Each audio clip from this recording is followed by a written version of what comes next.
नमस्कार सभी को, स्वागत है आपका हमारे YouTube चैनल हिंदी साहित्य की दुनिया। तो हमने जो सीरीज़ स्टार्ट की थी वो थी आचार्य रामचंद्र शुक्ल जी की हिंदी साहित्य के इतिहास से हम प्रश्न निकाल के डिस्कस कर रहे थे। तो हमारा आज का जो पहला प्रश्न है 97 नंबर जो क्वेश्चन है वो है गोरख बोध किस से संबंधित है। मतलब गोरख बोध जो है वो किससे संबंधित था, तो वो था गोरख पंथ से।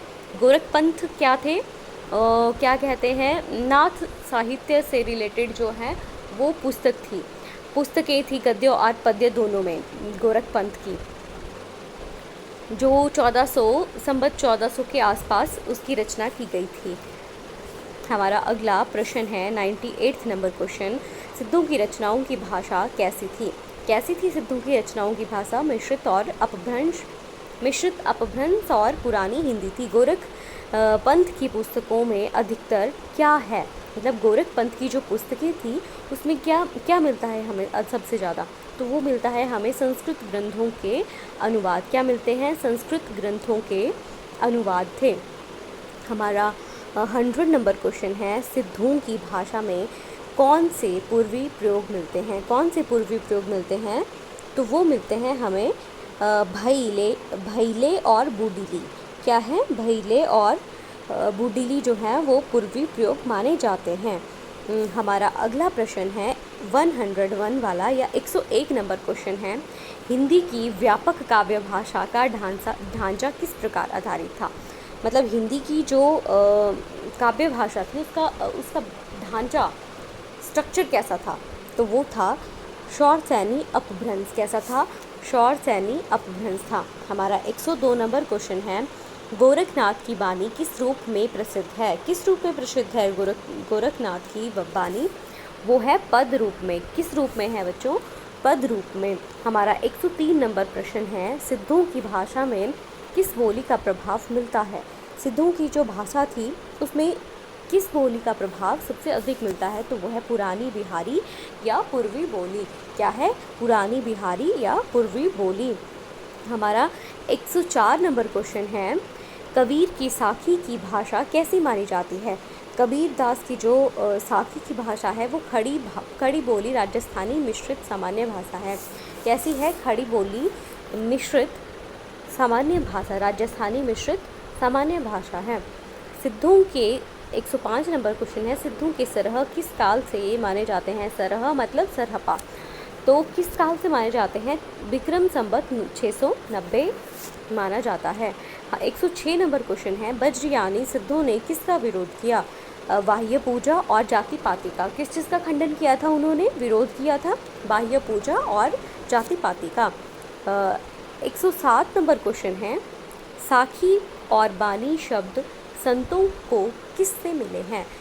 साखी और बानी शब्द संतों को किससे मिले हैं? तो वो मिले हैं नाथ पंथियों से, मतलब नाथों से। हमारा 108 नंबर क्वेश्चन है, सिद्धों की रचनाएं मुख्यतः क्या हैं? सांप्रदायिक शिक्षा। सिद्धों की जो रचनाएं थी वो सांप्रदायिक शिक्षा थी। किस चीज़ की सांप्रदायिक शिक्षा थी? तो वो थी क्या कहते हैं, सिद्धों की सांप्रदायिक शिक्षा थी। सधुकड़ी भाषा का प्रयोग किसमें मिलता है? सधुकड़ी भाषा का प्रयोग सिद्धों और संतों की बानी में मिलता है। किसमें मिलता है? सिद्धों और संतों की बानी में। 110 नंबर क्वेश्चन है, गुजरात के सोलंकी राजा सिद्धराज जय सिंह का समय क्या था?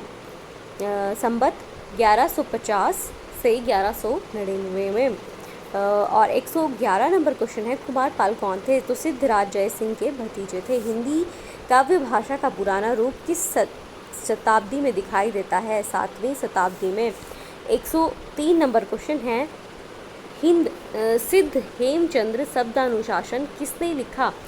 सिद्ध हेमचंद्र शब्दानुशासन किसने लिखा? हेमचंद्र जी ने। वेरी इंपॉर्टेंट क्वेश्चन है ये। कैसा है? वेरी इंपॉर्टेंट क्वेश्चन है।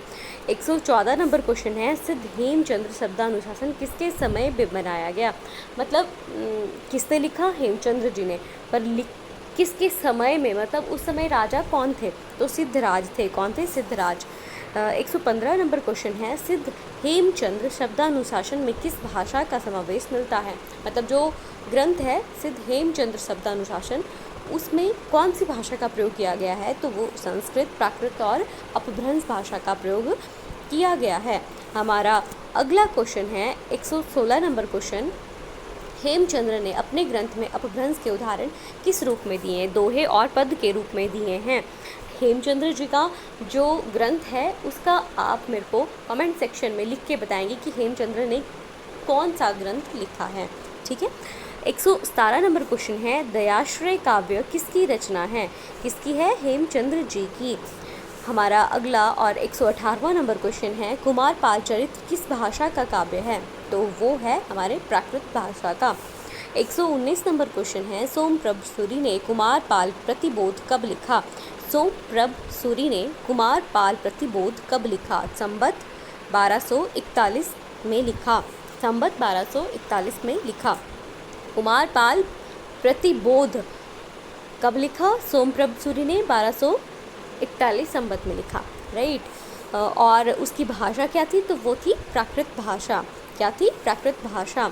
120 नंबर क्वेश्चन है, कुमारपाल प्रतिबोध मुख्यतः किस भाषा में लिखा गया? किस भाषा में लिखा गया? प्राकृत भाषा में लिखा गया। कुमारपाल प्रतिबोध में बीच बीच में क्या दिए गए हैं?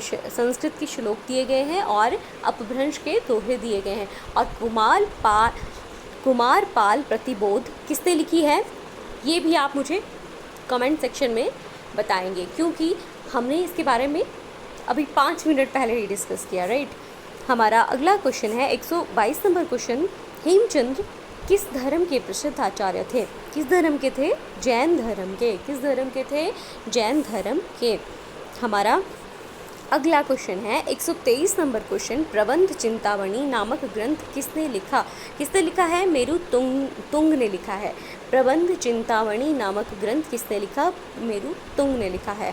124 नंबर क्वेश्चन है, मेरु तुंग ने प्रबंध चिंतामणि कब लिखा? संवत 1361 में। कब लिखा है? संवत 1361 में। प्रबंध चिंतामणि किसने लिखा है? मेरु तुंग ने। कब लिखा है? 1361 संवत 1361 में लिखा है। और हमारा अगला क्वेश्चन है 125 नंबर क्वेश्चन, प्रबंध चिंतामणि किस भाषा में लिखा गया है? किस भाषा में लिखा गया है? संस्कृत।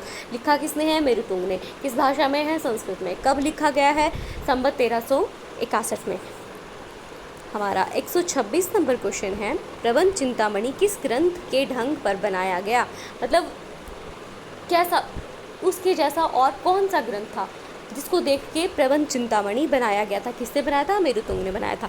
किस ग्रंथ के ढंग पर बनाया गया है? तो वो है भोज प्रबंध। कौन सा है? भोज प्रबंध नामक ग्रंथ के आधार पर बनाया गया है।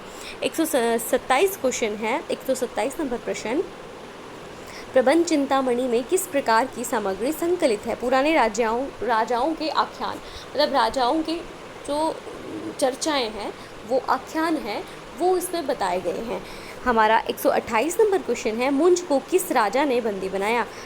तेलप राजा ने बंदी बनाया। किसने बनाया? तेलप राजा ने। 129 नंबर क्वेश्चन है, मुंज किस से प्रेम करने लगा था? मृणालवती। किससे? मृणालवती से।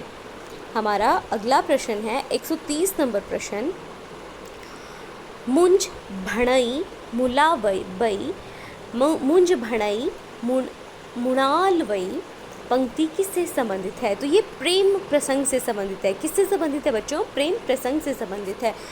131 नंबर प्रश्न है, प्रबंध चिंतामणि में बीच बीच में क्या उद्धृत है? मतलब बीच बीच में क्या दिया गया है? तो वो है अपभ्रंश के पद। क्या दिया गया है? अपभ्रंश के पद। हमारा 132 नंबर प्रश्न है, मुंज के दोहे किस भाषा के पुराने नमूने माने जाते हैं? तो अपभ्रंश और पुरानी हिंदी के नमूने माने जाते हैं। ये 132 नंबर प्रश्न आज का हमारा अंतिम प्रश्न है, मुंज के दोहे किस प्रकार के पुराने नमूने माने जाते हैं? किस भाषा के पुराने नमूने माने जाते हैं? तो किसके? अपभ्रंश और पुरानी हिंदी के। किसके बच्चों? अपभ्रंश और पुरानी हिंदी के। इसी तरह के इम्पॉर्टेंट क्वेश्चंस के लिए आप हमारे चैनल को लाइक करें, सब्सक्राइब करें और शेयर करें। धन्यवाद।